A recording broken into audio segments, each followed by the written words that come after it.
আরে ভাবি, এত খুশি খুশি লাগতেছে, কাহিনী কি? 20 বছর পর একটা বাচ্চা হইছে তাই এত খুশি। সত্যি এটা খুশির খবর ছিল। তা কিভাবে এই অসাধ্য সাধন হলো? 18 বছর তো বিয়ের বয়স হইতেই লাগছে, তারপরে তো বাচ্চা হইছে। ও আচ্ছা।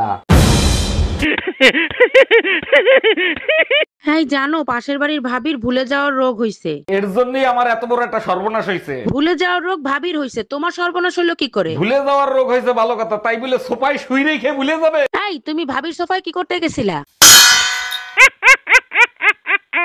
এই তুমি না গোসল করতে যাচ্ছিলা, এখানে দাঁড়ায় আছো কেন? টিভির সংবাদ শোনার পরে গোসল করতে আর সাহস হইল না। কি সংবাদ শুনলা যে গোসল করতে আর সাহস হইলো না? গতকাল রাতে ঠান্ডায় 7 জন মারা গেছে। আজকে গোসল না করলে 7 জন না 8 জনের মরার খবর আসবে।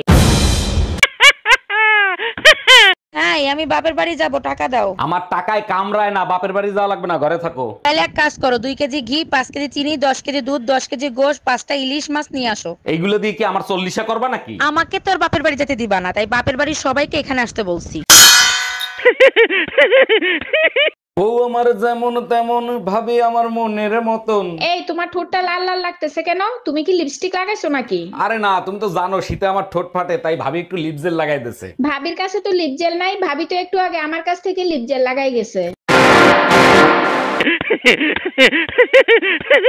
ভাইয়া গরম গরম দেখে 50 টাকার পেঁয়াজু দেন তো। আপু পেঁয়াজু হবে না, মুলাজু আছে, মুলাজু দেবো? আমার বাপ দাদা 14 বছর বয়সে এই নাম শুনি নাই, মুলাজু আবার কি? পেঁয়াজের যে দাম, পেঁয়াজু বানাইতে পারি না, তাই মুলা দিয়ে মুলাজু বানাইছি, দেবো?